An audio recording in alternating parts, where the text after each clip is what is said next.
Vamos agora entrar num tema que é o RIF, o Registro da Infraestrutura, e para falar deste tema vamos ter uma apresentação que vai ser dada pela minha colega Marina Aguado, que vai falar um bocadinho sobre o RIF, sobre o que se está a passar neste domínio, e vamos estar aqui também sentados, eu e o Pedro, se houverem algumas questões relativamente a aplicações do mesmo.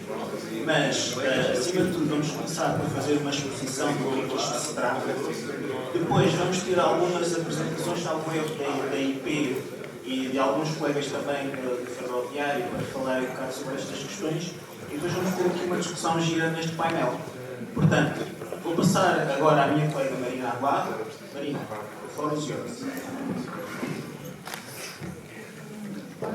Sí, muito obrigada. ¿Se escucha bien? Sí. Primero de todo, agradeço a oportunidade ao profesor Luis, a Dora, pela invitação hoje a compartilhar a estratégia digital da agência e do que está acontecendo no BIM. E desculpen por meu portuñol.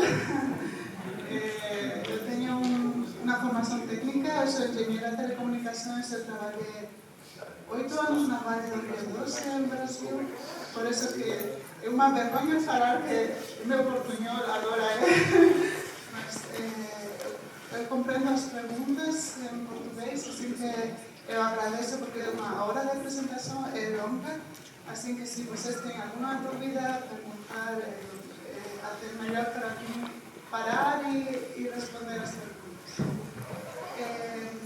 Na agência eu trabalho agora já 8 anos, quase, e eu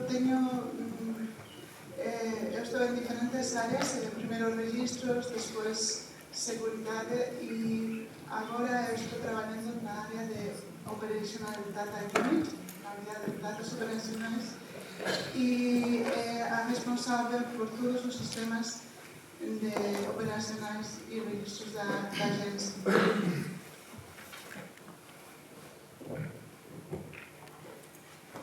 A primeira slide que vou mostrar é tentar botar em contexto o registro de infraestruturas europeu. Em geral, todas as políticas europeias intentan armonizar y conseguir una única Europa a través de únicas infraestructuras, bien sean de telecomunicaciones, bien sean de electricidad y, por supuesto, de ferrocarril. Porque la forma de pensar es una única Europa, se alcanza cuando esas infraestructuras se comparten y son únicas. Entonces, todas las políticas, uno de los específicos paquetes ferroviarios está el cuarto paquete ferroviario y también hace referencia, desde 2014 existe lo que se llama el Registro de Infraestructuras Ferroviarias Europeas. ¿Y qué es esto? No deja de ser un gemelo digital, o al menos alberga el objetivo de ser un gemelo digital de la infraestructura ferroviaria europea. Y a lo largo de los diferentes años, desde 2014, se han ido revisando las políticas de nuevas revisiones de la regulación RINF para, con cada vez siendo más ambicioso, más parámetros, mayor detalle, y veremos cómo en la última revisión, de ser un registro a nivel meso-level, ahora estamos hablando de un registro a nivel micro-level. Pero ¿cuál era o cuál sigue siendo el objetivo de esta regulación? Pues el objetivo es facilitar que el conocimiento del detalle del ferrocarril europeo permita la entrada de nuevos operadores que, por ejemplo, en España está entrando SNCF o viceversa, Renfe entra en Francia a operar, E eso, pues, igual que ha pasado no mercado das telecomunicacións, que eso ten abaratados costes, o mesmo objetivo é facilitar a apertura e maior a apertura de mercados. Y objetivo último, alcanzar el Single European Railway Area. Y si ustedes han acompañado las últimas comunicaciones, las últimas informaciones, el RINF está pegando cada vez más espacio y el objetivo es que sea el data layer sobre el que se soportan otros tipos de servicios, como por ejemplo el Route Compatibility Check, que veremos con mayor detalle a continuación. Para final de este año también tengo previsto el Digital Routebook Service. Estaremos lanzando un piloto. El Rail Freight Portal también está viendo de Rainer Europe para a agencia neste ano. Tamén o servicio de alocación del Primary Location Code and Subsidiary Location Code. Tamén está incluyendo Digital Network Statement, la digitalización del Network Statement está siendo considerado un servicio de RINF.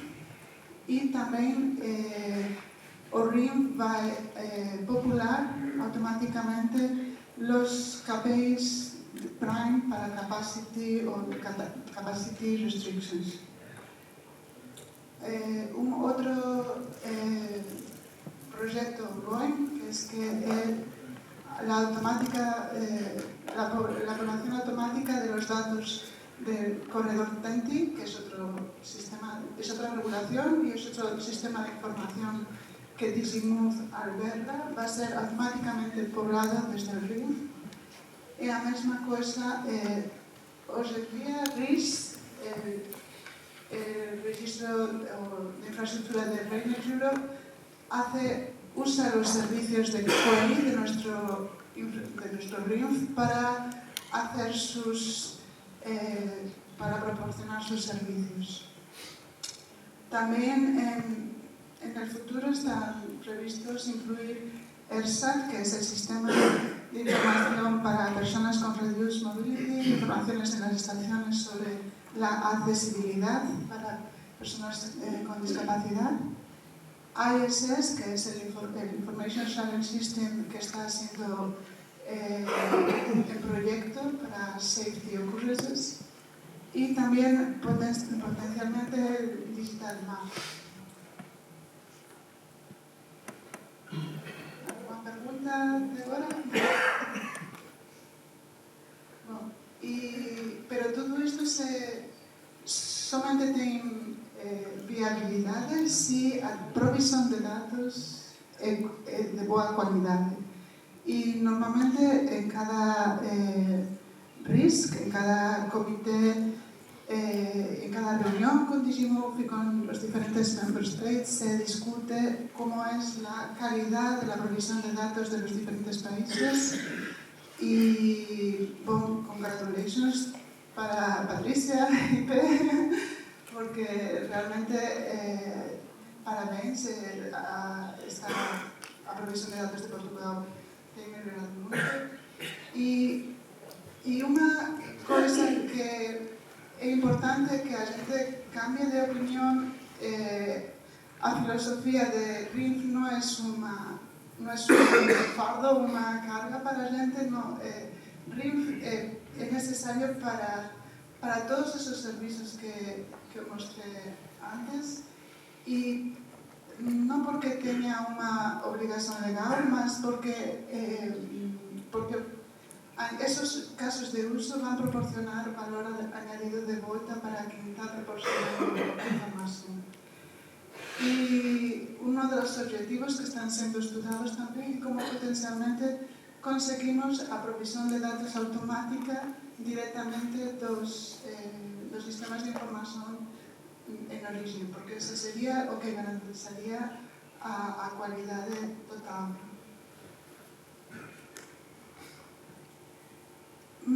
E agora, unha vez que eu presentei qual é a expectativa, vou comenzar con como a agência tem evolucionado e vamos compartir problemas, porque eu tenho certeza que todas as organizações para as que vocês trabalham, o problema dos dados é o mesmo. E é o seguinte, que normalmente quando a gente construi un servicio de información, un sistema de información, porque tiene un proyecto, un target que tiene que alcanzar rápido y vamos para frente y no olha para el lado y fecha y crea el sistema de información de manera aislada. ¿Y cuál es el problema? Después, horas y horas de integración para hacer que ese sistema se conecte a información seja fluya en diferentes sistemas de información e é verdade, é dato tamén que ten moito software propietario que, que eles viven da non interoperabilidade, obviamente. Entón, é unha luta continua o fato de ter que integrar todos os sistemas de información. E, por exemplo, en todas as operadoras ferroviarias a información existe, non sempre digital, mas a información existe. O problema é que cada piece of software, cada information system ten un objetivo, un público objetivo, unos usuarios, y no se considera que tal vez esa información que está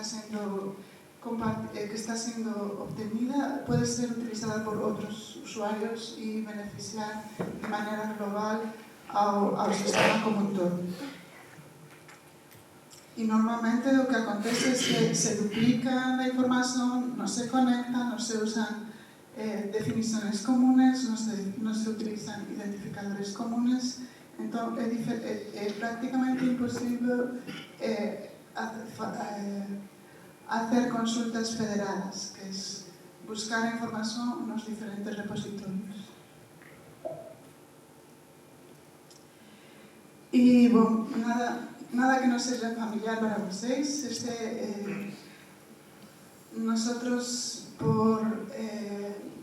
a diferencia con otro sector, nosotros necesitamos la interoperabilidad para poder proporcionar movilidad, porque todos los railways assets se desplazan y obviamente cuando se desplazan ya y cruzan otro país todavía el desafío es mayor, pero aún así pues en esta figura se ve como hay un montón de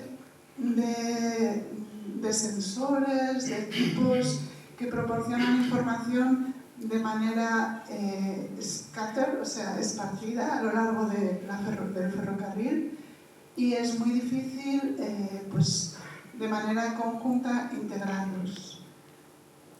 Y además es que va a haber múltiples actores y, por ejemplo, una señal para un conductor necesita facilitar 3 variables: la luz, el color. Para una persona que trabaja en mantenimiento, la información que requiere de esa señal es diferente. Es, por ejemplo, el fabricante. Para otro usuario de esa misma señal, probablemente los atributos, las variables de ese mismo objeto son otros. Entonces, lo que estamos haciendo en la agencia es usar unos protocolos de la web semántica para integrar esa información y para dar a cada usuario una visión del mismo objeto, pero específica con las características que necesita cada usuario. Voy a contarlo un poco con mayor detalle a seguir y solo comentaros que una de las razones por las que empezamos esta estrategia de integración en la agencia fue por un problema todos los IAMs en Europa, y es que al desplegar el sistema RTMS, el 70% de las horas de ingeniería se dedican a Data Transformation, que eso es un absurdo. Data Transformation para pasar los Digital Maps, los mapas digitales de las vías, a cada supplier.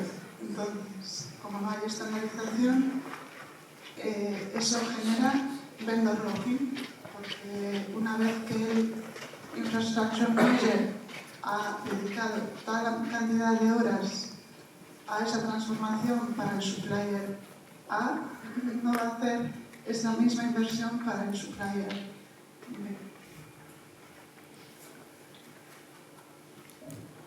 Bueno, comentaros que lo mismo que en cualquier otra empresa, en el contexto Digimove, agencia, cada texto legal, o hay una serie de textos legales que han generado sistemas de información. Por ejemplo, el RIMF, el ERATV, el ERADIS, todos ellos vienen de las TSIs y de las Functional and Technical Specification para los registros. La Safety Directive genera el ISS, el Network Statement viene del Single European Railway Area. O sea, cada texto legal a veces incluso tiene diferentes definiciones para los mismos conceptos, que eso dificulta el modelar esos conceptos en un sistema de información. Y lo mismo, el último es el Trans-European Network Transport, TEN-T, que es lo que ha hablado nuestro compañero antes también. Esta imagen representa un poco los diferentes flujos de información que tenemos en la agencia. Hay Business to Governance, Business to Business y internos, y intercambio de datos internos, como son los sistemas de información como el OSS, que es la ventanilla única para procesos de autorización. En los Business to Governance hablamos del RIM, del ERADIS, del ERATV. En este particular caso, la agencia alberga los datos. En el caso de Business to Business, la agencia no alberga los datos, pero sí contribuye a su modelización. Por ejemplo, en Data, en RTMS, sí que la agencia actúa como un agente neutro en el que define cómo tienen que ser los datos. Y por último está el registro OSS que ya mencioné y las estadísticas. Y esto era hace unos años como estaba el panorama con múltiples bases de datos en los diferentes actores ferroviarios. Y bueno, este era con diferentes flujos, y esto es lo que estamos intentando simplificar y ir desde una filosofía orientada a una aplicación a poner en el centro los datos que son más permanentes, esos datos son más estables, esos datos tienen, por así decirlo, más longevidad que las aplicaciones, que las cambias, el flujo es diferente.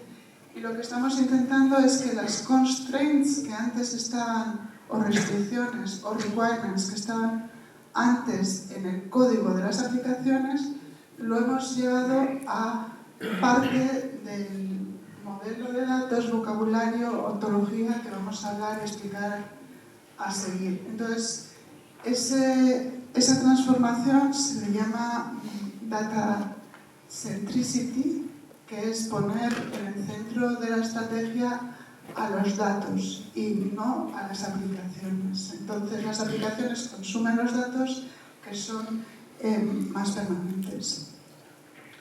Empezamos en 2019.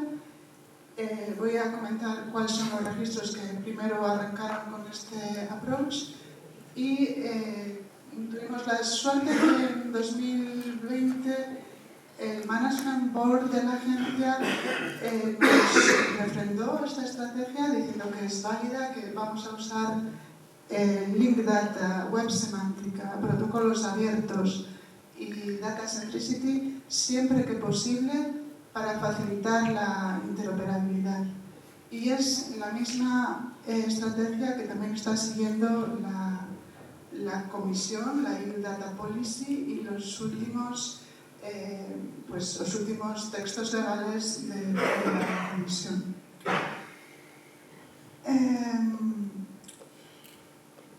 ¿En qué consiste? Consiste en esta figura representa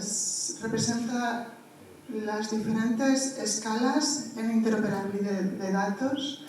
Cuando dos entidades quieren intercambiar datos, lo pueden hacer intercambiando PDFs, que es lo peor, lo que se pone como una estrella, o bien hojas Excel, que ya es de forma tabular, o CSV, que es más estándar, o bien RDF, que es lo que vamos a hablar a continuación, que son tripletas, que representan pues casi el lenguaje sujeto, verbo y predicado.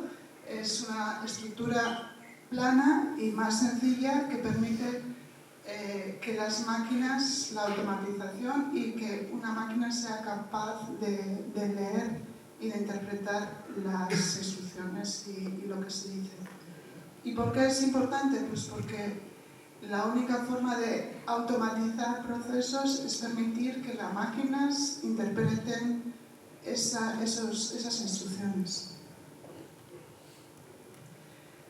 Si tenéis la oportunidad de leer la última revisión de la regulación RINF, RINF se pone como centro como common source, o hablan también de single source of truth de la Railway Infrastructure Data, y luego también hablan de la palabra era ontology. Y por era ontology, que entendáis es como es la descripción machine readable de todos los términos, todos los parámetros, cómo se interligan, que alberga o que describen a esa infraestructura. Entonces lo que se pide es que ese modelo de datos ahora es público, es browsable, que se dice, ¿no? Lo puedes ir, clicar, navegar. Al principio de la presentación he puesto un código de barras. En el código de barras lo he hecho un código QR para que, si queréis ver, vuelvo un momentín, porque si queréis hacer alguna picture, una foto, lo bueno es que podéis tener también los links. ¿Vale? Aunque estoy segura que Dora va a compartir luego la presentación. Otra cosa que se me ha olvidado de decir es que toda esta estrategia se soporta en dos principios muy importantes. Uno es el once only principle, que todo el mundo tenemos aquí derecho cuando nos relacionamos con la administración pública. Si ya has entregado tu DNI, tu identificación, no tienes por qué ir otra vez a la misma administración y volver a entregar tu documentación. Entonces, es la misma filosofía. Si un infrastructure manager ya ha entregado sus datos a una entidad pública, no tiene por qué volver a poner la misma información. Por eso está todo interligado. Se define un único registro y todos los servicios sobre ese registro. Otra principio y ley muy importante que entró en aplicación el pasado año es el Interoperable Europe Act, que obliga a todas las infraestructuras, a todas las organizaciones que son públicas a hacer Interoperable Europe Assessments, que es chequear la futura interoperabilidad de sus datos cada vez que van a hacer una tender o una modificación importante de su sistema de información. Y eso es importante que ustedes, si trabajan en una organización pública, tengan eso en cuenta.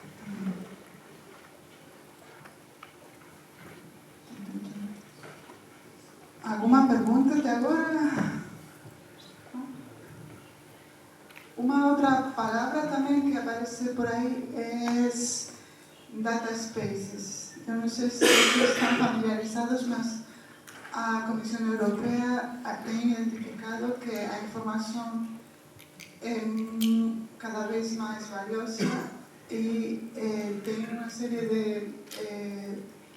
de creado, aparte, dentro de la European Data Strategy, lanzada en 2020, la ley que se dice EU Data Act, y ahí se definen lo que son las ferrovías o autovías de información, cómo facilitar que los digital services europeos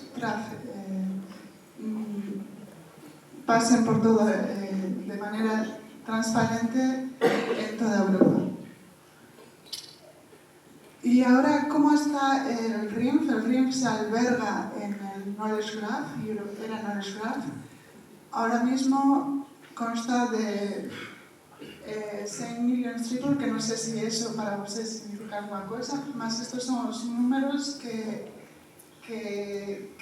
actualmente, en la actualidad, consiste este grafo. Son 27 países y un montón de tracks, estaciones, todo georreferenciado. Y una palabra también que tiene que poco a poco irse acostumbrando es que en la ciencia estamos nombrando SCORs, que es la misma cosa que las taxonomías, es la lista de valores permitidos para un parámetro en particular. Y la gente está haciendo un trabajo de armonización junto con nuestros colegas de DSIOP, armonizando que las definiciones en RINF, en RTV, los diferentes registros sean únicas y porque tiene acontecido que tienen descripción de vehículos con diferentes valores que es descripción de vehículos de tracks en RINF, ¿no? Para Gaussian Profile, por ejemplo, o para Energy Subsystems. Siguiendo la filosofía de openness, colaboración, estamos usando las herramientas públicas que todo IT Geek usa, que es GitHub, para permitir que todo el mundo entre en contacto con nosotros, haga sus contribuciones y identifique failures, mejoras, todo eso es tenido en cuenta. Y bueno, aquí algunos principios del RINF hoy. Los tres servicios que principalmente el RINF presenta son Search Form, que es una página de búsqueda a detalle de todos los parámetros de cada uno de los tracks, sección de vía, líneas, y Map Explorer y Route Compatibility Check. Search Form, si ustedes tienen utilizado alguna vez, da para ver que todo que aparece lá primero que no precisa de un usuario, porque esto es Open Data, todo RINF es datos en abierto. Segundo, que cada elemento que ustedes buscan también es clickable, browsable, entras y puedes navegar. Y después puedes exportar en Excel y llevar a tu propia aplicación. Este es el Map Explorer, donde se puede ver la provisión de datos de toda Europa. Y yo hice también un pequeño zoom en Porto para ver la ferrovía como está aquí. En la otra parte, Resources, o que estamos construyendo son data stories, que son as questões más frecuentemente que los usuarios ten preguntado o que son de interés geral. A gente construye la query y automáticamente queda registrada. Así que si vocês têm uma consulta específica a los dados de RIMF, pueden vía GitHub pedir necesitamos esta consulta y la gente crea la consulta y coloca en la data story y queda disponible para todo el mundo. Y también en resources está el vocabulario, que o que falei antes, equivalente a ontología, y el endpoint, que no deja de ser más que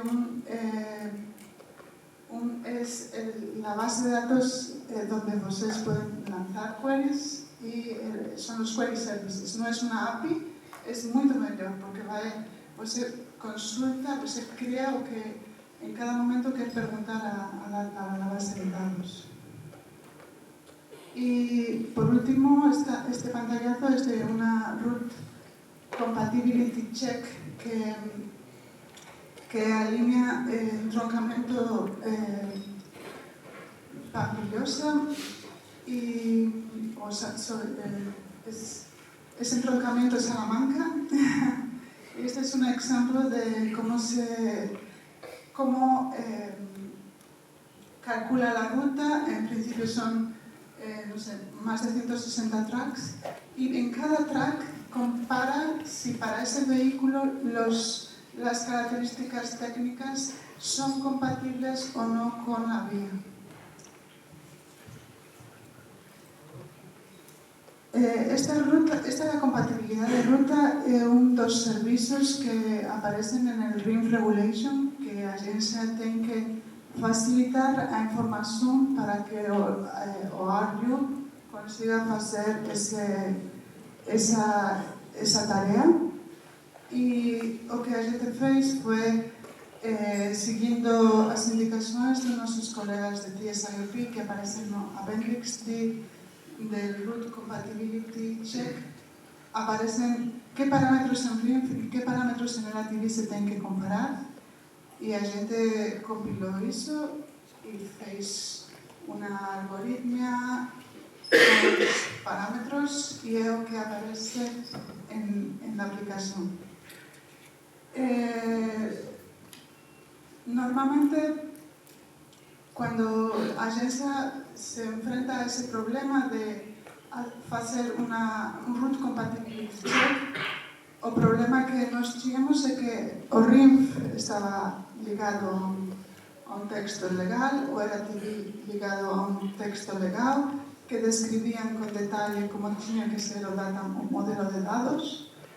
Conclusión, no se puede tocar. Entonces, ¿qué a gente fez? Utilizar Semantic Interoperability, que significa nosotros hacemos un upscale, anotamos cada propiedad con un elemento común en los dos registros, de tal forma que se consigan enriquecer semánticamente y comparar en un nivel superior, por así decirlo. Entonces, eso es lo que se ha hecho haciendo la anotación semántica de las dos bases de datos e introduciendo en un grafo de conocimiento. Eso es lo que se está haciendo pues hoy en día en muchísimas aplicaciones para integración de datos sin tener la constraint de caer en soluciones propietarias, porque todo esto está usando protocolos y estándares de la web semántica en abierto. Y bueno, pues estas son pantallazos de cómo se hace la comparación de los valores del RIMF y de los valores de LATV. Y esto se marca todo debajo de lo que últimamente la Comisión está motivando o impulsando, que es la ley ASCODE, Law ASCODE, que nos impacta mucho a nuestros textos legales que son súper técnicos, ¿no? Sería igual más difícil un texto legal, pues no sé, de judicial, de otro tipo, pero textos y regulaciones legales donde se comparan parámetros para ver si es compatible, bueno, pues esto es realmente bastante codificable y de esta forma pues se genera o se facilita la interoperabilidad. Un ejemplo de Loas Code, por ejemplo, están haciendo en Suecia a la hora de las tasas, la declaración de la renta, lo que tiene que pagar cada persona y cada organización. Eso es un cálculo que es muy fácilmente computable y es lo que eso también en Netherlands, en los Países Bajos, están haciendo para cálculo de pensiones, de tal forma que los algoritmos los construyen los expertos con un lenguaje muy alto nivel y esas reglas son las que se comparten entre las instituciones para certificar que estamos haciendo el cómputo uniformemente y tal. Bueno, decir que antes estábamos solos en el desierto, se hablaba muy poco de ontologías, semántica y demás. En 2025 diría yo que cada organización, Rainer Europe ha contratado un experto en semántica, Infravel, bueno, pues muchas organizaciones están creando su propia ontología que no deja de ser la publicación en HTML del modelo de datos que antes estaba escondido en una base de datos. Ahora queda a la vista, de tal forma que tú visualmente sabes que tiene y que no tiene una data store. Y bueno, pues otro de los proyectos dentro del RIM es el Rootbook. Ha habido muchos working parties y reuniones para definir cuáles son las características comunes a nivel europeo que tiene que tener el Rootbook. Y bueno, pues no sé, es muy desafiador porque necesita un micro nivel de información micro level. Es también verdad que hay mucha diferencia entre un rootbook belga y un rootbook suizo. O sea, cada maquinista ve una información totalmente diferente y eso a la hora de facilitar la movilidad de los maquinistas, pues también es un problema.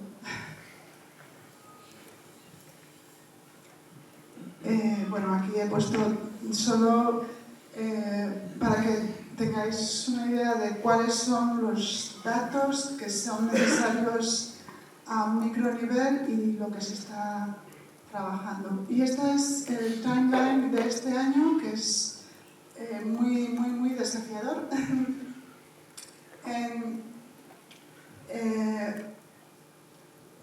El lunes se publica la RIF Application Guide, 31st of March, o sea que ya se ha consolidado, ha habido muchísimas revisiones, muchísimos comentarios respondidos y ahora pues se va a hacer una recomendación que incluye algunos puntos de mejora y en cuanto se cierra la Application Guide este lunes, empieza el tic-tac reloj de 12 meses para el Construction Manager, lo siento, proporcionarnos todos los datos con detalle especificado en la ontología.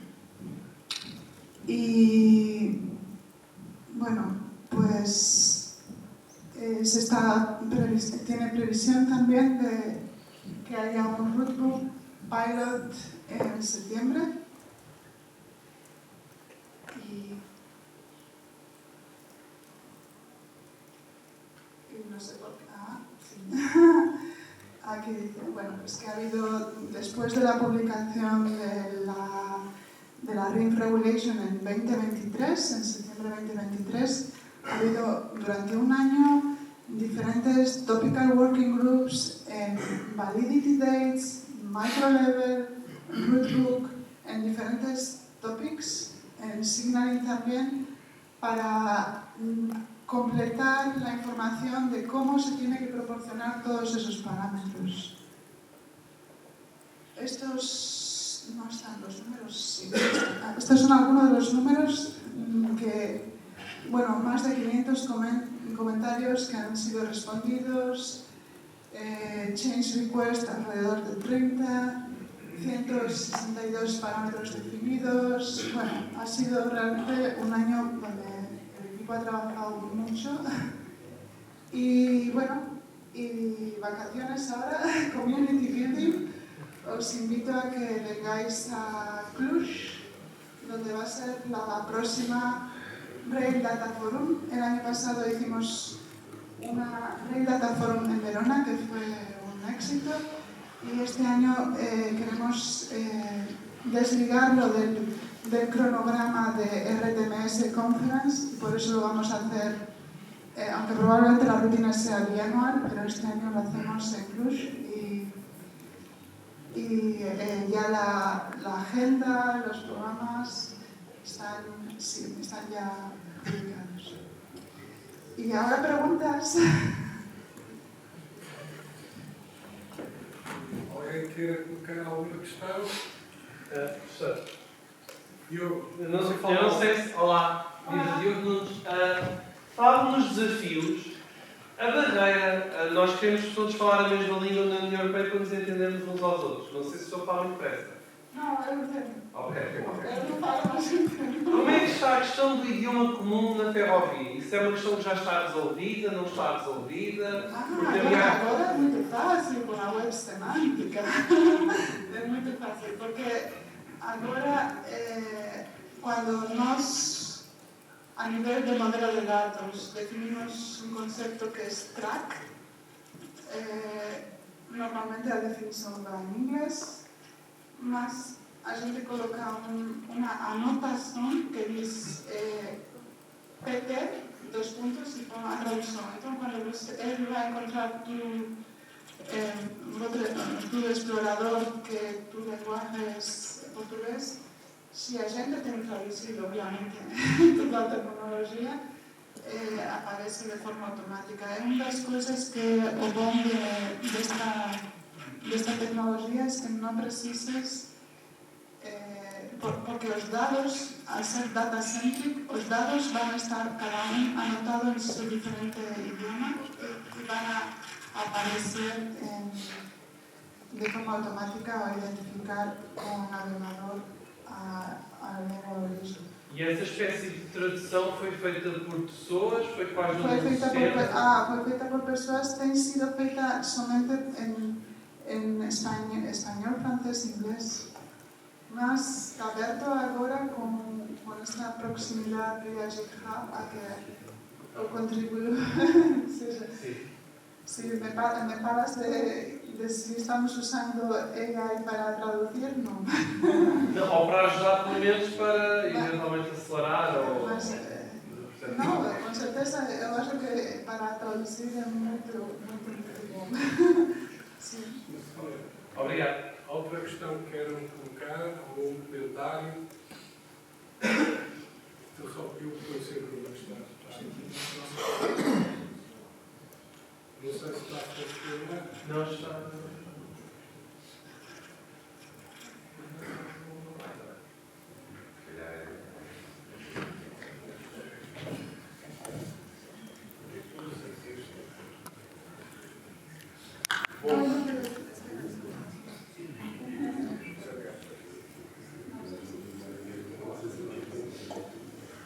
Bom, uma questão que aqui ficou é que nós todos temos que colaborar neste todo este conjunto de informação, temos que fornecer informação.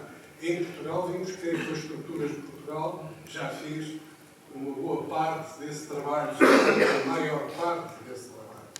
E os operadores, por exemplo, a CP, DEG, Captrain, essas empresas de circulação cultural, têm também de dar informação para esta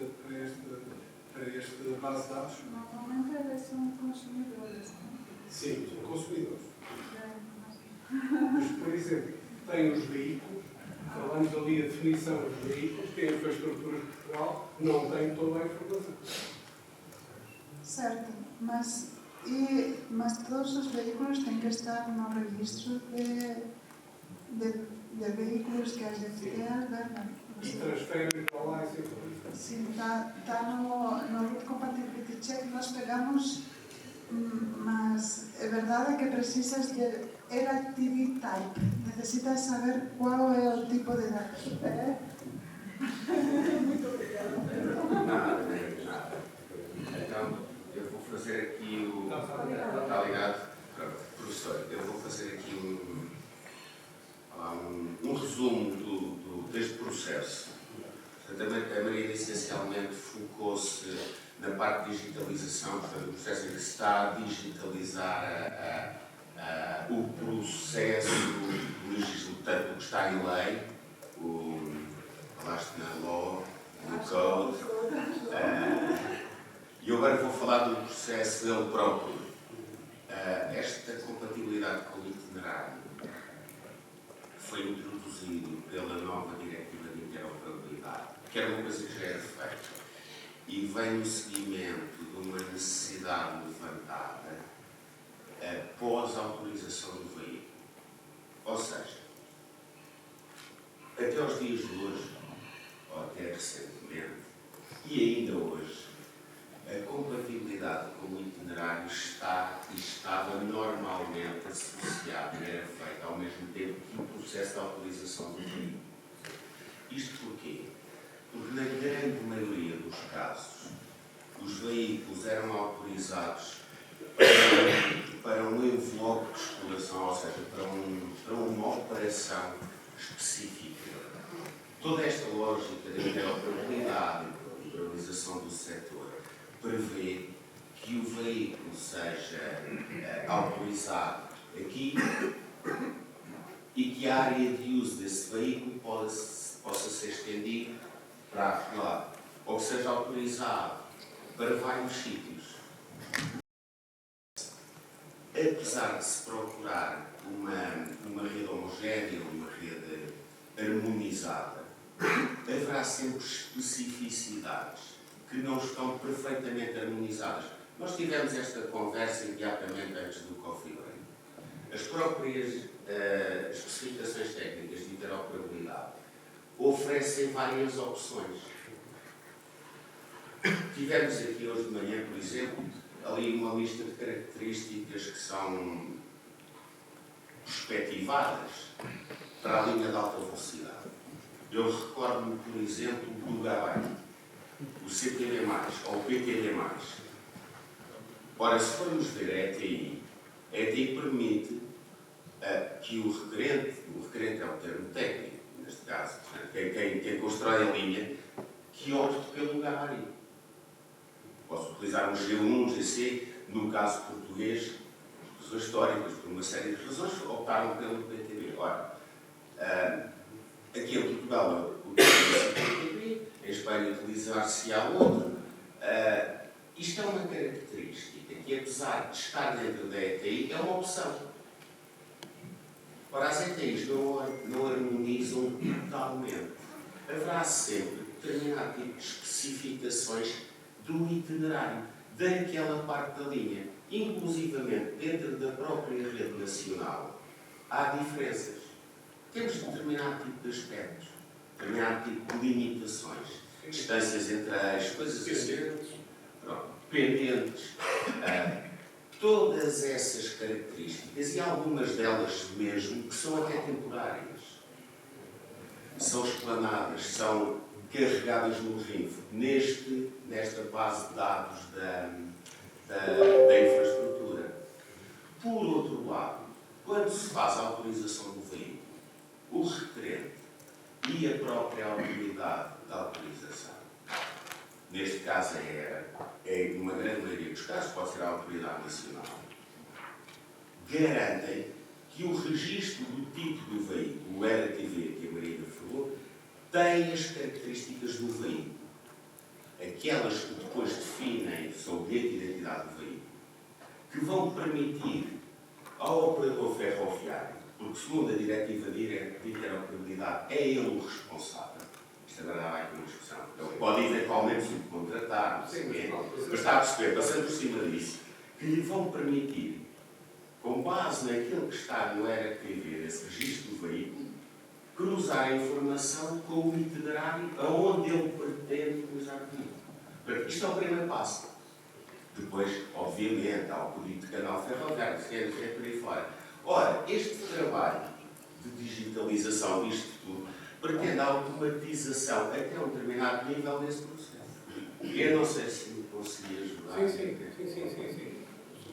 Isto é um processo de compatibilidade. E depois é claro. Sim, foi a parte tecnológica que está. Exatamente. Sim, senhor. Isso já percebemos agora. Obrigado. Ok. Completa a informação. Marina, quando precisares, já sabes. No, o que eu queria era que a gente tem todos os tipos de vehículos no grafo de conhecimento e você pode ver todas as características técnicas de todos os tipos de vehículos. Então, o primeiro desafio é saber para esse veículo qual é o tipo de veículo e do tipo de veículo você pode olhar aí no compatibility check muitos parâmetros técnicos. Sim, senhor. Porque se os fabricantes de material ferroviário portugueses quiserem produzir, de facto, algum equipamento, terão, de algum modo, olhar para esta compatibilidade, que é necessário. Eu sei que, por exemplo, Alstom está usando RIMF para comprovar que para fazer a route compatibility para alguns potenciais clientes. Assim, pode lá.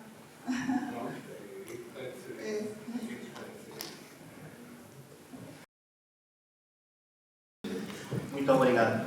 Bom, tivemos aqui uma apresentação do RINF, destes registros de infraestrutura possíveis. E muitas das vezes não têm, dentro dos seus quadros, pessoas com essa capacidade para agora lançarem-se neste processo de compatibilidade itinerário e fazer todo o serviço. Por exemplo, o que é que acontece? Vão ter que adquirir dados da rota, do itinerário, vão ter que entender se o gabarito se é compatível com o comboio que têm para passar ali ou não. Talvez num caso onde já é conhecido, onde já se faz isto há muitos anos, quando a CP era tudo, ok, isto é dentro da mesma casa, mas quando começa a haver um regime de competitividade com diferentes operadoras, isto torna-se um pesadelo. E depois viram-se para o gestor de infraestrutura, que agora é passivo neste processo. Só tem uma obrigação. Sabem qual é? Exatamente. Fornecer os dados. Fornecer os dados e dizer, está aqui, nós fizemos o nosso trabalho de casa, agora vocês é que têm que ter este papel. Portanto, nesta qualidade e com estas coisas novas que estão a acontecer, eu se calhar já vais ter a tua oportunidade, Diogo. Deixa vir o painel e depois a gente já... não, eu queria fazer uma pergunta diretamente a ti. Então podes perguntar, Luís Lã. Isso acontece assim em França também, com a NCNCE? É assim, essa pergunta é uma pergunta simples, mas não é uma resposta... A resposta não é simples. Porquê? Porque eu falei de um exemplo, mas nós, a nível da Europa, há ainda alguma hesitação em transitar para este nível. A França, tal como Portugal, tal como a Alemanha, ainda tem uma grande operadora, como a Espanha também, não é? Com a Renfe, que a pouco e pouco vão sendo confrontadas com esta nova realidade, onde começam a aparecer operadoras mais pequenas que já têm que implementar este processo. Mas sim, em teoria, isto é o que está na lei. Portanto, tem que ser feito. E era por isso que eu agora gostava de ouvir, vamos ter agora uma pequena apresentação da CP, que vai falar precisamente sobre isto, como é que vocês encaram esta nova realidade e, claro, pronto, como é que vocês agora, juntamente com a IP, resolvem mais ou menos essa situação de demonstração de compatibilidade. Por favor.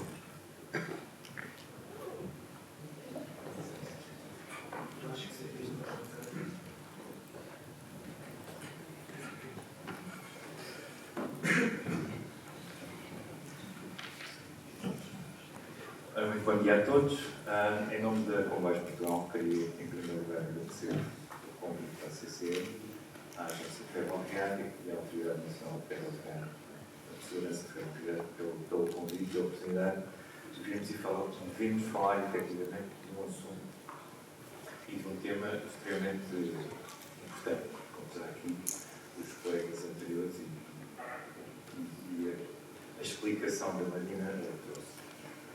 Fundamentalmente, nós, como operador, como empresa ferroviária independente, temos uma grande responsabilidade de não só as questões ligadas ao cumprimento restrito daquilo que é a compatibilidade legal com toda a regulamentação comunitária e nacional, mas, acima de tudo, garantir que toda a estrutura da empresa está, efetivamente, preparada para corresponder às expectativas do ponto de vista da qualidade do serviço, da qualidade, da segurança, todo neste contexto de conseguir dar esse serviço, portanto, prestar esse serviço. O RINF em si, portanto, a Marina referiu aqui em termos, do ponto de vista mais formal, em termos regulatórios, portanto, desde 2014 há uma consistência do ponto de vista legal, do ponto de vista estrutural, mas eu tive a oportunidade de, já em 2008, um bocadinho antes, de fazer parte das primeiras discussões do registro de infraestrutura da Agência Ferroviária. Portanto, ainda muito ligado àquela perspectiva, ainda no tempo em que as ETIs alta velocidade convencional estavam separadas, ainda muito naquele sentido de se conseguir trazer dos parâmetros essenciais e dos requisitos básicos das ETIs para uma súmula, uma compreensão melhor daquilo que efetivamente esses requisitos obrigavam, de alguma maneira, que a estrutura de construção, projeto, de concessão, portanto, fosse caracterizada a partir daquele momento para a frente. Isto no sentido efetivo de a disponibilização dos dados ser algo simples. Nunca o foi. Aliás, uma das questões que foi sempre uma característica de complexidade foi deixar a liberdade de cada rede europeia, de cada gestor de infraestrutura, escolher a metodologia com que apresentava esses dados referidos pelo registro de infraestrutura. E tivemos exemplos durante muitos anos, até a agência, de alguma forma, conseguir congregar isso em termos de coordenação de uma base de dados europeia, redes como a ADB, a produzir PDFs, por exemplo, ou a SNCF, ou a Infabel, nós também. Porque, de alguma forma, não era fácil fazer-se essa migração daquilo que era já a coleta dos dados convencionais, do ponto de vista da evolução do sistema, para essa nova realidade.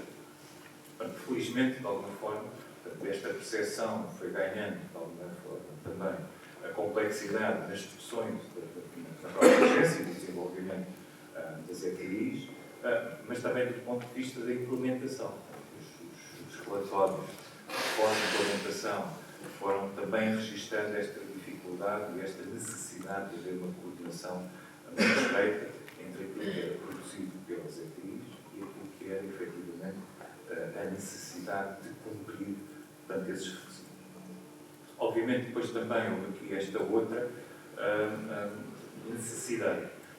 Eu peço desculpa, eu sei que só tinha 5 minutos, mas acho que podemos aproveitar. Esta necessidade levou a que, quando toda a parametrização ligada à utilização do material circulante, ou à colocação do material circulante ao serviço, portanto, também fez com que basculasse esta exigência, do ponto de vista da compatibilidade do material circulante com a infraestrutura, para o lado das empresas ferroviárias. Portanto, isto, no fundo, foi um ponto fulcral que todas as empresas ferroviárias, a nível europeu, tanto sentiram, sejam eles pequenos, médios ou grandes empresas ferroviárias a operar no contexto da ferrovia europeia. Portanto, eu diria que o registro de infraestrutura, para além de ser uma ferramenta essencial, eu iria mais longe neste momento, conforme a Marina nos apresentou, é praticamente o sistema neural dos dados relativamente aos subsistemas do sistema ferroviário europeu.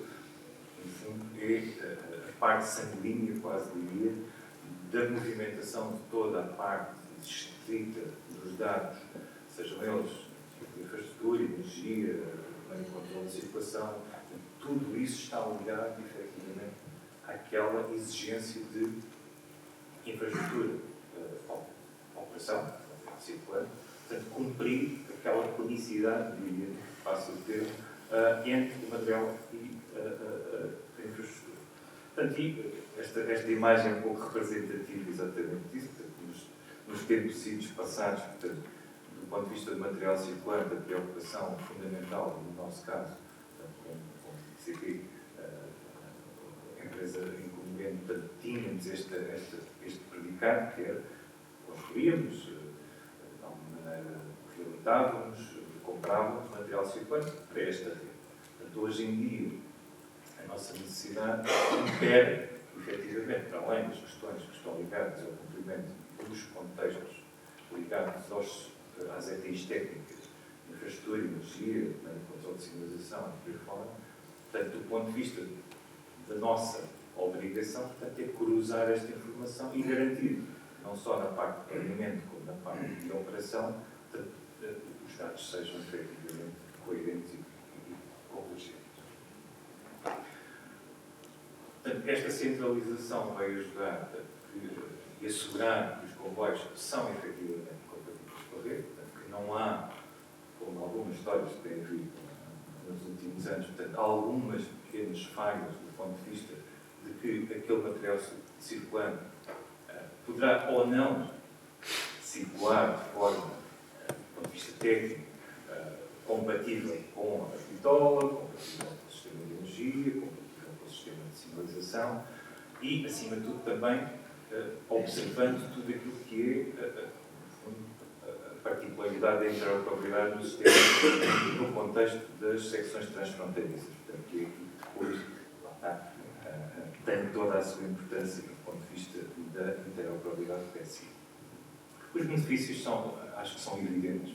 Portanto, no fundo, agiliza de alguma maneira, portanto, a operação é mais pontual, não tem problemas técnicos operacionais a resolver, facilita a certificação de novos comboios, como aqui agora foi referido. Portanto, os construtores, a indústria, pode com estes dados observar quais é que são os parâmetros de uma determinada rede para qualquer, de alguma maneira, criar uma compatibilidade de venda de novo material circulante e, com esse argumento, convencer as empresas a fazê-lo já com esta particularidade da garantia que o material circulante, quando construído e autorizado, não terá qualquer dificuldade técnica ou operacional em entrar naquela rede.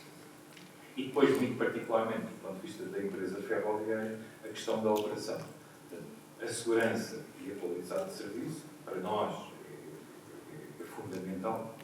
É algo que nós, de alguma maneira, CP e as empresas ferroviárias, portanto, queremos garantir intrinsecamente a todos os comboios, em todas as operações, desde o planeamento à operação, inclusive à manutenção, porque aqui também há um paradigma muito particular.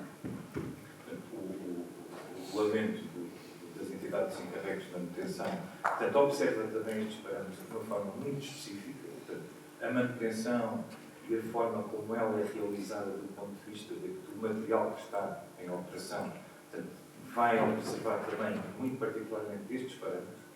Os parâmetros do RIN são aqueles que são efetivamente utilizados para que a manutenção seja feita de uma forma exemplar, crítica, tal como também a questão da operação, como aqui também já referi, portanto, a correlação que existe entre a ETI, portanto, não é do sistema técnico, mas da parte operacional, para nós é crítico, portanto, que a informação que recebemos da infraestrutura, que vamos recolher, que vamos transpor para sistemas de apoio à condução, no fundo, há dois que são obrigatórios, que são este e o procedimento, portanto, que garantam à condução do maquinista, durante a sua fase, não só de preparação do material, como depois a sua condução, portanto, tenha a informação fidedigna e como aqui também já foi referido, não só aquela que está planeada, aquela que existe,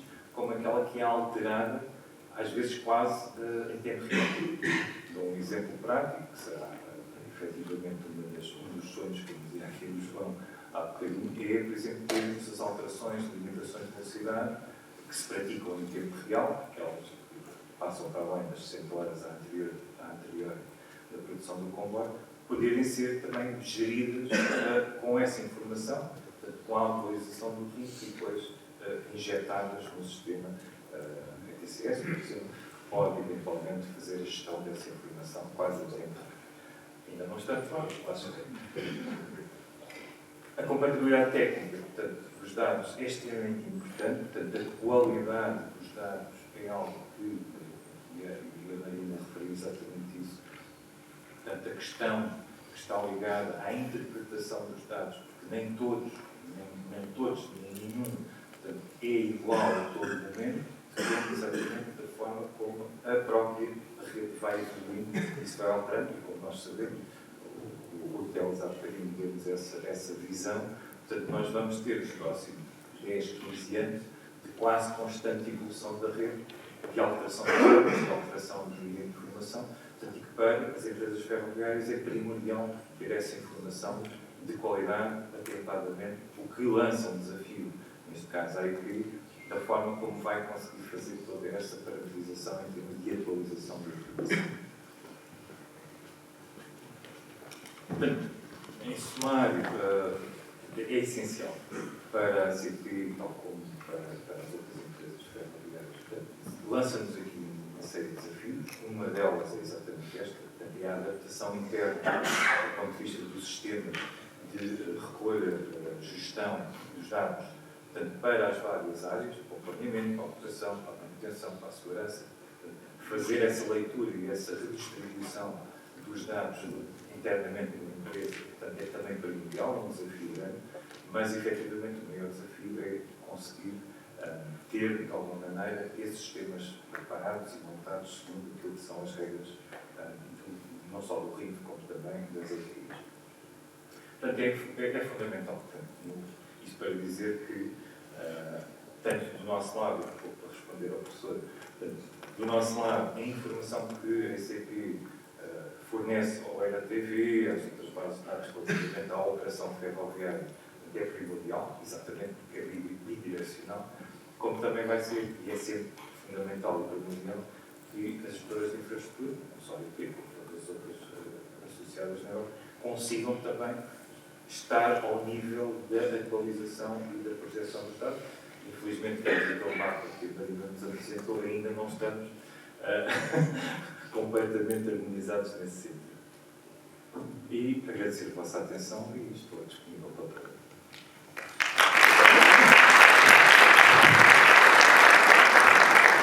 Obrigado, Sr. Carlos. Não te vás embora. Convido-te a sentar-se aqui porque vamos ter um painel e vamos ter discussões. Eu agora gostava de chamar a Patrícia Catarino, que é da IP, que vai dar o ponto de vista da gestora de infraestrutura, não é? E vamos ver, porque geralmente as operadoras novas, a CP não, já é cliente velho, mas as operadoras novas vão querer informações, vão querer ser ajudadas. Pronto, e queríamos ouvir agora o teu ponto de vista sobre isto. Obrigada. Bom dia a todos. Muito obrigada pelo convite que fizeram à IP, para dar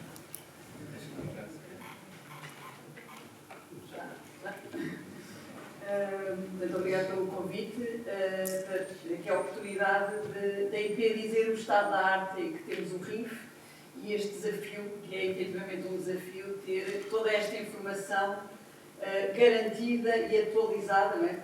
E isto até no sentido de, no futuro, e como a Marina também já falou, não é? Isto vai alimentar diversos sistemas e vai permitir, até no âmbito do regulamento da capacidade, que é agora um regulamento que está muito em discussão, ter toda a informação disponível. Portanto, vai ser importante o papel dos gestores de infraestrutura e da IP também, como é óbvio, ter esta informação.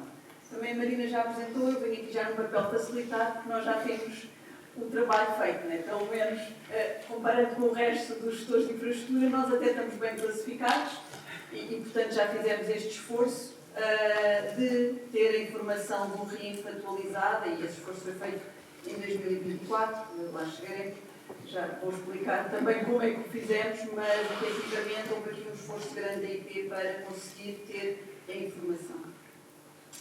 Pronto, isto, só para vos dar aqui nota, isto tem várias camadas de informação, eu trago só que isto é um esquema só do que podemos ter no RIF. Nós, IP, ainda estamos no nível macro e meso, portanto, ou seja, basicamente é a descrição da infraestrutura. Claro que o processo será continuar e alimentar tudo o que é da informação e, no limite, não é? E é isso, o nosso objetivo é ter a informação online, seja de limitações de velocidade, seja de restrições de capacidade, portanto, é ter essa informação no RIF. Portanto, é um trabalho grande, desafiador, para nós e para os restantes gestores de infraestrutura, que efetivamente é ter toda esta informação sistematizada. É óbvio, nós já temos esta informação é passada para os operadores, mas aqui uma coisa é ter informação no papel, como se falou há bocadinho do PDF, não é? Outra coisa é ter numa base de dados que é acessível a toda a comunidade ferroviária, digamos assim. Este trabalho foi feito em 2024, portanto, isto tinha sido feita uma atualização anterior, que está aqui um colega que participou na atualização anterior do RIF. Foi um trabalho pontual e difícil, porque foi alimentar uma base de dados com informação que nós tínhamos dispersa. E em 2024 houve aqui pressão também do IMT para nós termos esta informação e da ERA, mas também, e é importante aqui que se diga, que é isto que a Marina falou, que não é só uma obrigação legal, é uma obrigação que o mercado nos pede. E um bocadinho de resposta ali ao João é os outros operadores. Houve operadores que vieram ter connosco e disseram-nos: os nossos sistemas usam o RIF e vocês não têm o RIF atualizado.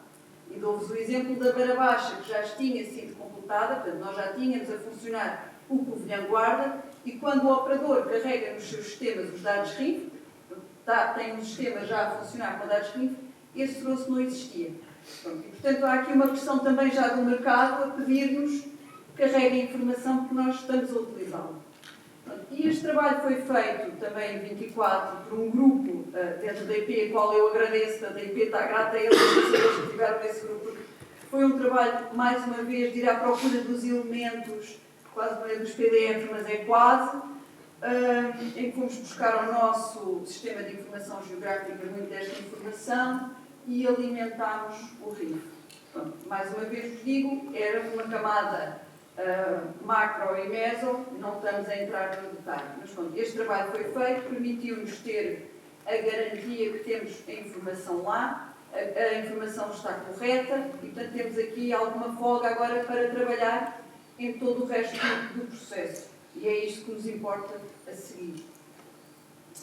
Pronto. E qual é que é então aqui o desafio da IP?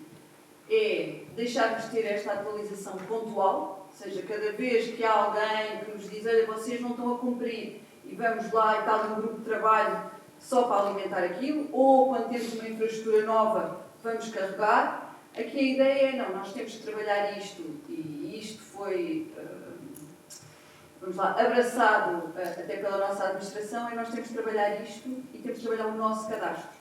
Portanto, neste momento, o que temos em cima da mesa é uma avaliação de todo o processo, para garantir que temos a informação sempre atualizada.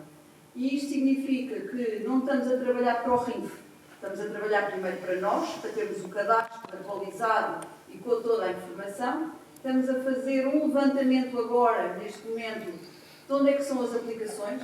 Lá está, elas existem, estão na IP, só que umas estão em PDF, outras estão porque, como a Marina dizia, não é?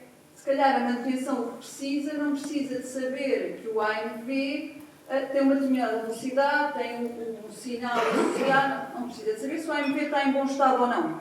Não é a mesma informação que é necessária para um operador, precisa de saber uma velocidade do AMV. Portanto, são coisas diferentes e nós neste momento estamos a trabalhar para garantir que as aplicações que existem na IP respondem ao RIF, não é? E têm toda a informação. Portanto, isto é um processo que vai começar agora, vai ser desafiante dentro da IP, mas a ideia é termos um cadastro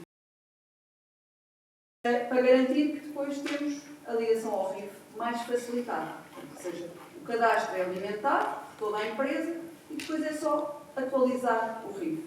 Pronto, temos aqui um planeamento que, se calhar a ERA não gosta muito, porque temos 2028 com isto já a funcionar, mas pronto, efetivamente temos aqui um trabalho dentro da empresa que tem que ser feito. Efetivamente, se calhar vamos ter aqui ainda um processo pontual de atualização.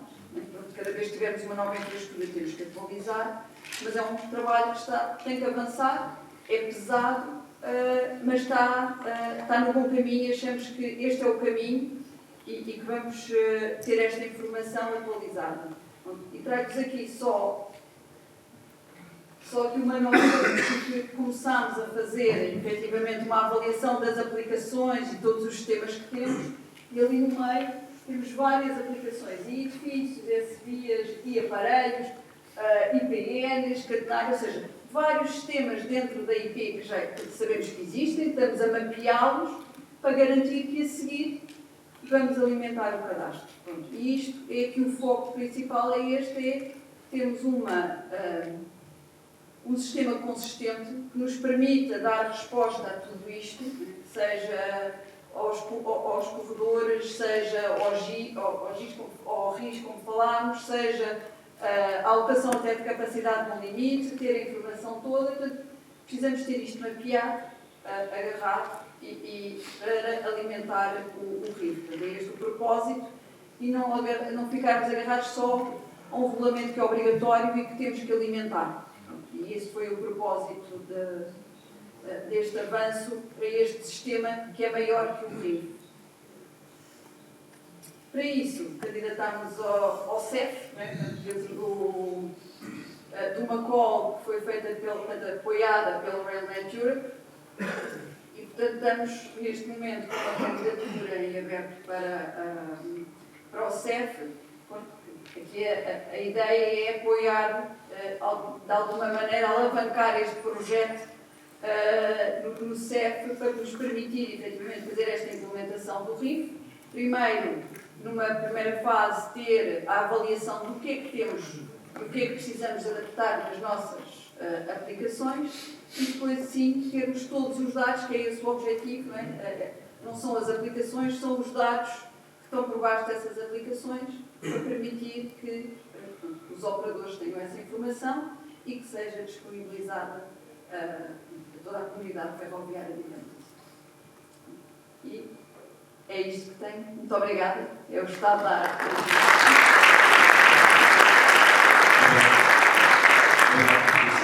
Sim, não te vás embora, junta-te ao painel, porque as questões vão vir diretas para o painel. Isto também convidava agora a Marina e o Pedro a sentarem-se aqui no nosso painel.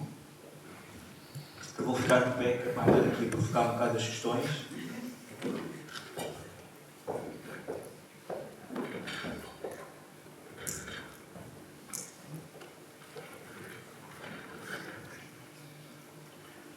Pronto, e eu vou começar com uma pergunta ligeiramente leve, só para ativar aqui um bocado as águas, que é, fala-se muito desta parte do RIF, da digitalização, etc. Mas o mundo ferroviário também é muito dinâmico. Alteram-se plataformas, caem árvores, há restrições, alteram-se túneis. Como é que se faz esta comunicação, porque agora há muitos atores, uma pergunta para os quatro. Como é que se faz esta interação quando há algo que é alterado e tem que ser comunicado ao RIF? E como é que este processo, e quanto tempo este processo demora? Porque imaginemos que há alguém que quer meter o comboio a andar, mas a atualização não está informada. Parece-me que isto tem que ser uma atualização quase automática, ou estou errado? Pergunta para o pai. Pedro, queres começar? Posso. Então é assim, eu vou... Obrigado, João, o mais rápido possível e sintético. Vou apoiá-los, vou sublinhar umas coisas que a Patrícia disse e vou suportar, apoiar e também sublinhar coisas que o Pires disse. Se olharmos à decisão, que é uma decisão europeia, é uma peça legislativa do RIF, logo nas primeiras linhas, nos primeiros artigos, vemos os objetivos do RIF. Portanto, o objetivo do RINF é praticamente tudo. Aquilo é muito interessante, a sério. É desde a autorização, como o professor falou, é muito interessante. Nós depois aí no intervalo podemos olhar para aquilo, porque aquilo abrange tudo. O RINF foi criado, sem saber exatamente qual ia ser criado, eu não sei há quantos anos atrás, talvez há 15, por aí, 17 anos. Foi criado, não se sabia bem para o quê, mas já se escreveu lá para uma série de coisas. Para a compatibilidade com o itinerário, para autorizações de veículos, com uma série de coisas. Depois vemos isso. É muito interessante essa parte e tu tiveste esse cuidado. Dizer que aquilo tinha uma abrangência enorme. Agora, nesta especificidade da compatibilidade com o itinerário, falou-se no passado. E eu percebo o passado, a Patrícia teve o cuidado de refletir o esforço feito, porque isto realmente tem um esforço enorme para trás. Os gestores de infraestrutura, na sua grande maioria, já tinham os seus próprios RINFs. E então, uma das grandes ferramentas para agilizar isto é tentar criar pontos e links entre os RINFs que já existiam com o RINF que nós temos. Infelizmente ainda está-se a tornar uma ferramenta. Já que nos referimos ao RINF como uma ferramenta, na realidade é como uma base de dados, porque havia muitas dificuldades em extrair de lá os dados. Pronto. O que é que eu quero dizer? E para mim isto é o mais importante, é a mensagem que eu quero transmitir aqui a todos, que é, o RINF não é passado. Os dados que lá foram metidos não é passado. O RINF tem que refletir exatamente aquilo que temos hoje. Houve uma ripagem de via que vai ali ficar durante não sabemos quanto tempo. Essa ripagem tem influência em determinados parâmetros técnicos no RINF. Isso tem que lá estar. Por N razões. Eu estive ali com o João Vieira, estivemos ali a ver um café. O João passa com a máquina EM120. A EM120 detecta determinadas alterações, geometria de vias, a geometria de via passa para vocês têm que pôr. Isto é horrível em termos de carga de trabalho. Quando escrevemos com o setor, todos aqueles parâmetros que estão no apêndice D da ETI Operações, nós tivemos o cuidado de perceber que cada um dos parâmetros que lá pedimos representava uma carga de esforço económica e tudo enorme para o gestor de infraestruturas. Porque, obviamente, o João não vai lá passar com a máquina todos os dias, não é? Mas nós sabemos que os dados que lá estão debaixo da responsabilidade do gestor de infraestrutura. Na maioria, não. Tem todos os casos. Pronto. Esta é, de facto, a mensagem e eu quero deixar isto bem sublinhado. O RINF tem que refletir o presente. Portanto, aquilo é uma coisa que começou agora. E eu gostei muito, porque a Patrícia disse a determinada altura, começou. E a realidade é esta. Obrigado, Pedro. Há ali uma questão? Viva, bom dia, Fernando Vendas. Oh, Pedro, em concreto, eu costumo fazer uma analogia entre o pouco que eu conheço do RINF e a lista de compras do continente. Então, na lista de compras do continente, eu tenho aquilo sempre atualizado. Não há blocos esgotados, tem promoções, tem mais promoções, mas também, digamos, há um interesse da marca Continente em vender os produtos. Eles têm equipas dedicadas a esse processo, têm mecanismos dedicados a este processo. Nós, no contexto ferroviário, como tinha dito, João, vivemos uma realidade com menos apoio, com menos suporte. E é essa dificuldade que temos vindo a ultrapassar. Não é só, digamos, tirar a fotografia do que está agora, essa é relativamente fácil. Acabamos uma obra, tivemos as telas finais e colocamos, limitamos o RINF. A grande problemática é encontrar um mecanismo para manter aquilo ativo e atualizado. Portanto, também neste contexto, além, digamos, de alguma inovação social que nós estamos a tentar encontrar no mundo dos financiamentos, os mecanismos de suporte que a ERA nos pode dar para apoiar nesta tarefa. Obrigado. Obrigado. Pedro. Oh, Vendas, ainda tenho uma resposta para ti, infelizmente. Porque é assim, lá está. Eu percebo. Portanto, olha, agora vou falar no passado. O mecanismo de suporte, de facto, foi minimizar ao máximo os parâmetros que lá foram postos. Isso foi o que pudemos fazer, tendo em conta, foi exatamente aquilo que eu te disse, que é, eu só pusemos lá um parâmetro, sendo ele identificado como estritamente necessário. Agora, se o conjunto do setor, dos stakeholders, não é? Portanto, os envolvidos, identificar que temos parâmetros, tanto em qualquer um dos registros, que são estéreis, que não estão lá a fazer nada, que, por exemplo, a vocês vos custam. Eu falei no João porque gostou, ver, pá, João, desculpa, estás aí, mas é o que é. És um participante ativo nisto, tu recolhes os dados. E eu sei o que isto custa. Ou seja, essa recolha de dados é uma carga para vocês, é um esforço, é um custo para os gestores de infraestrutura. Como é que nós podemos intervir aqui? Podemos intervir neste campo, diria eu, que é identificando vós, o setor, não só o português, internacional, está aqui um dado que me custa um balúrdio, que me custa um esforço enorme. Para que é que isto serve? E nós fazemos os possíveis para o retirar de lá. Agora, garanto, quando isto foi escrito, aquele apêndice D, nós pusemos ao mínimo, tendo em consciência de extrair cada dado dali, custa muito.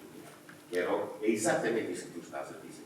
O manter atualizado aquilo é, entre aspas, horrível. Agora, lá está, quanto mais atingimos níveis maduros, adultos, de harmonização, menos o RIF vai ser necessário, não é? Isto é lógico. Tudo isto só vai ser mais tarde. Vai ser. Sim, vai ser mais estável. Porque isto é dinâmico, lá está, coisas que vão ser sempre alteradas. E tu, obrigado pela reflexão. Sim, e eu daqui a bocado vou tirar o momento também. Força. Eu queria só complementar, não querer ultrapassar a Patrícia, dar um bocadinho de resposta às duas coisas. Uma tem a ver exatamente com esta questão. Portanto, já havia RIF antes do RIF, não se chamava assim, portanto, não tinha essa configuração. No caso da IP, refere que, e ainda vinha no tempo da CP, há um documento regulamentar que é IET 50, Instrução de Exploração Técnica 50, que no fundo caracteriza e descreve aquilo que é os parâmetros, no fundo, essenciais da rede, os macros, aqueles que estão, de alguma maneira, ligados também, depois são ainda hoje aqueles que são utilizados no diretório de rede, exatamente como mostra das características da rede ferroviária nacional. Portanto, e esta migração, tive a oportunidade de fazer parte da equipa em que só a atualização deste documento já era e é ainda um desafio. Portanto, mantê-lo exatamente atualizado, como dizia. Hoje altera-se, para dar um exemplo muito simples, às vezes basta a alteração de uma denominação de uma estação para que este processo seja de tal forma complexo que leve, se calhar, semanas e que tenha um impacto económico, financeiro, laboral, quanto mais esta necessidade. Como empresa ferroviária, um exemplo sem denominar nada, as obras que estão em curso, portanto, têm um impacto na sua alteração quase diária, portanto, uma RIF praticamente altera os parâmetros, mesmo que sejam um nadinho da forma como a infraestrutura se comporta. Por exemplo, nós temos tido alguns problemas em determinados pontos do país, por exemplo, com o consumo abusivo de rodas. Temos efetivamente essa questão que lá está. Não é uma crítica, é uma constatação da importância que a informação de uma determinada ou pequena alteração, seja um ataque pesado, seja uma correção de via, seja um ANV novo, no comportamento, por exemplo, da operação relativamente àquilo que é o desgaste, neste caso, da operação. E penso que acho que aquilo que fui acompanhando, já há um esforço muito grande, esta iniciativa, que eu conheço bem e compartilho também um pouco das dores da IP e da parte da CP, das empresas ferroviárias. Portanto, tem a importância também, de alguma forma, de vos dizer, porque a apontar determinadas necessidades também é importante para o processo de priorização de uma coisa que é tão difícil de realizar. Ok. Queres comentar? Sim, sim. Queria aqui realmente é um desafio e pegando aqui nas palavras do Cris, é efetivamente um tema que vem a ET50, que toda a gente conhece, que é um documento regulamentar em que tem toda a infraestrutura, e a ET50 não está digitalizado, ou seja, não está numa base de dados. Começamos logo por aqui, portanto, há aqui um desafio grande de nós colocarmos toda esta informação, que seja, há uma publicação da ET50, a base de dados está atualizada, há uma base de dados que está atualizada. E por isso, este começar da IP começa por aqui, não é? Portanto, há aqui muito trabalho a ser feito ainda para chegarmos a termos isto online. Ou seja, há uma implementação da infraestrutura, há uma limitação de velocidade, está no ritmo. E é este o trabalho que temos que fazer. E não só o que está hoje, como o que está amanhã. Não é? Porque isso também é importante para os operadores saberem com que infraestrutura é que vão trabalhar no próximo ano. Isto faz parte do diretório de rede e da digitalização do diretório de rede, é ter a informação do futuro. Portanto, é isto que também, além do que está hoje, não é ter... E é isto tudo que estamos a trabalhar e temos efetivamente um projeto grande para desenvolver para dar resposta a isto. É um work in progress. Só mais uma perguntinha. Este aqui é um bocadinho mais direcionado para a Marina. Não é uma pergunta, é uma provocação. Estamos na era da digitalização. Falar de uma base de dados, tal como estamos a falar agora, levanta-nos dúvidas se o processo estará ou não atualizado. Falar da ET50 está baseada em pontos hectométricos, que a maior parte deles nem sequer tem 100 metros, né? Está desatualizado. Um dia fui à Temo, comprei um técnico e sei que hoje onde é que está o meu cão. Portanto, vou aqui à aplicação e sei onde é que está o cão. Por 15 euros. Portanto, em termos de caracterização da infraestrutura, temos uma obrigação legal para grandes projetos de investimento, até 2026, de constituir e apresentar projetos dessa infraestrutura de acordo com uma metodologia BIM. Portanto, isto aqui é um bocadinho o contraponto dentro de uma base de dados ainda excélica, em contraponto com, portanto, as principais ferramentas de digitalização, equipamentos de IoT que estão disponíveis. Como é que o próprio RIF vai migrar, se vai desenvolver, se vai constituir perante também estes desafios? Agradeço a pergunta, muito oportuna, porque a base de dados de RIF não é uma base de dados, é um knowledge graph que é muito mais flexível, extensível. E, na verdade, a minha resposta também responde à primeira pergunta, como conseguir sincronização e dados reais em tempo real. A verdade, o programa não é centralizar no RIM, pero que una vez que los dados están bien en origen, es conectar con los diferentes IAMs, que son los que ellos publican y conectan con el grafo de conocimiento da gente. Entonces, os dados têm que ficar na fonte, que é a infraestrutura, e a agência o que faz é como um engine buscador que captura os dados, serve um hub Essa é a fase 3. Estamos na fase 2. A fase 3 é distribuído. Cada infraestrutura, cada IoT device, ele fala, ele pode comunicar, ele pode centralizar. E quanto mais perto estás da origem, melhor é a qualidade da informação. Então, agora estamos estabelecendo essa linguagem comum para todo mundo falar e comunicar a mesma informação, sincronizar. E o seguinte passo é que voltamos para trás, voltamos a fonte é onde está a infraestrutura. Essa é a ideia.